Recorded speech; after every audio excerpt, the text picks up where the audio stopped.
Did you know that some species of frogs, like the kangaroo frog, produces a frothy foam nest to protect their eggs and tadpoles?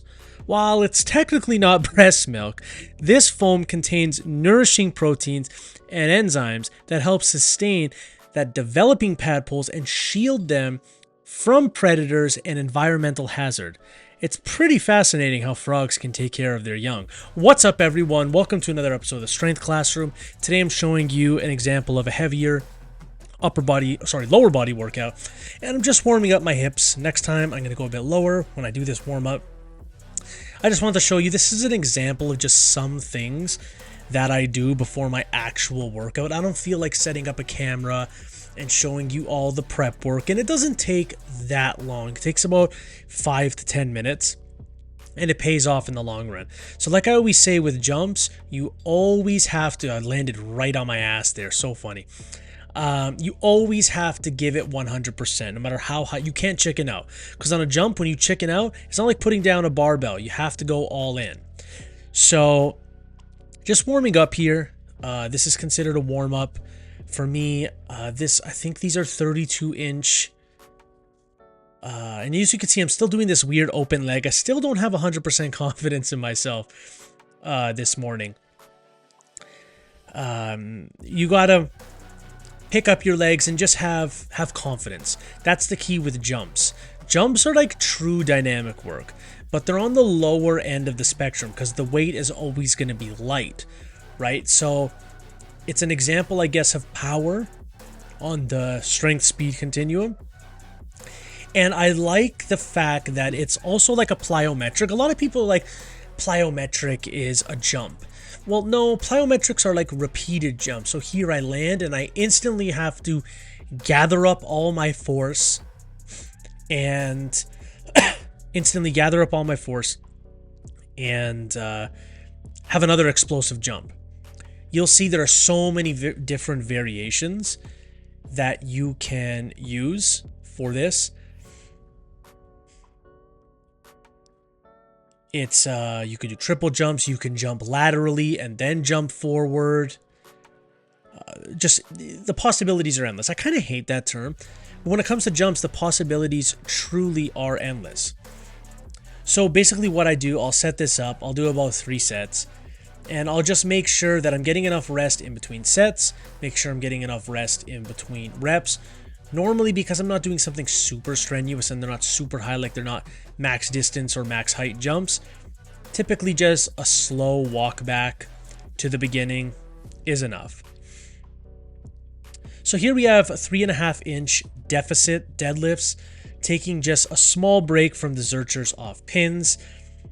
I talked about how you can organize your max effort training, where you can switch your exercises around all the time, but you can bias certain exercises.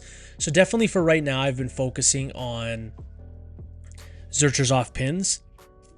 And just throw in this deficit deadlift, which is an exercise I will be working on, as kind of a change up. So it's a way you can work the motor patterns without just constantly changing up and randomly changing up all the time, which I feel like it's a big mistake that a lot of people do when they do conjugate. They're like, I never want to do the same variation twice. Well, it's like, how do you expect to get good at anything? You can change up the reps, you can change up the ranges of motion, you can change up maybe your stance, your grip, but to change a movement pattern altogether every single week is not the smartest thing in the world. So I also wanted this to be a little bit of a down week. I had to rush this workout. I was on a very big time constraint, not that big of a time constraint, but I just had 20 less minutes or 15 less minutes than I normally would. And I was just feeling really tired that morning. So I'm like, let me just do 3 triples. So 3 sets of 3. With 405 on this big deficit, I don't normally I only do speed work with bands or chains from this heavy deficit. From this high deficit. Normally I don't do anything on my max effort work to be from a high deficit. But it went really well, I must say. I felt like I was breaking it off the floor nicely. My lockout was nice. My back was locked in, activating all the muscles that I need to at different points of the range of motion, which is very key. I feel like some people just want to use, or they tend to use, all glutes, all hamstrings, all back, all quads. Like they try and use their muscles in pieces as opposed to in synchronicity, which is really how you get strong at compound movements and move the most amount of weights. People always say, why do you use straps? Why not? I do so much other grip stuff that will build up my grip. I'm not using a deadlift variation to build up my grip strength. Plus, I don't compete in powerlifting anymore, so screw that. Cossack squats, Zercher style, from one side to the other. This is one of my favorite Zercher variations and Cossack squat variations. You can easily do it with the bar on your back. You can do it with safety squat bar. There's so many different ways you can do a Cossack squat. Fun fact about doing these Cossack squats, it's actually in the next clip. I farted like 3 or 4 times during the set. It was actually hilarious. And you can't tell by my reaction, but I'm completely stone-faced. And I remember laughing about it, but clearly I did not express that laughter out loud. It was during this set because I did not, you can't even tell. It's during this set. You can't even tell when I farted. What I like about Cossack squats, and I say this in almost every video they make an appearance, they're not a front to back movement, which people do a lot of. They are a side to side movement, so they're a different plane of movement. Stretches out the adductors. It still hits your quads. As you can see, there's forward knee travel. Hits your glutes. It stretches out your hamstrings in a way, but it's mainly adductors. Outer quads definitely get hit. If you're doing them Zercher style, it hits your core to an extent. I'm pretty sure this is right where I farted because I've watched the video like 100 times and I've shown so many people the video. Yeah, so if you want to get started with Cossack squats, just use the empty bar. It might be hard at first, just because nothing's weighing you down. It'll test your mobility for sure. It'll test your adductor strength and your adductor resiliency. But great exercise. Reverse hyper. Got to get in some low back stuff. I went up to a 45 and a 25 per side, and I'm like, you know what? I think I'm ready for 2 plates. Because I'm doing these fairly strict. Sure, there's a pendulum motion, because you can't get away from that.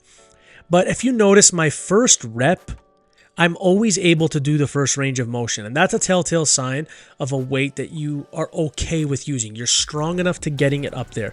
I hate when I see people, because this is a totally different method. It's more of like a restoration and stretch out your low back.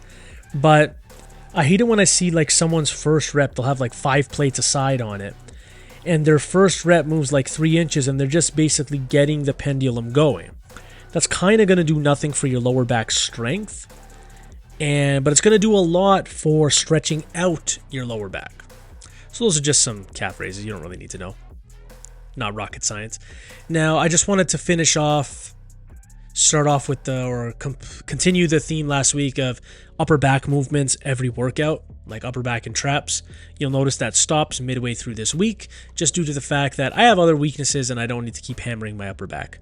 So if you like this video, ladies and gentlemen, you learned something, like, share, subscribe, do all that good stuff. And as always, have yourself a great day.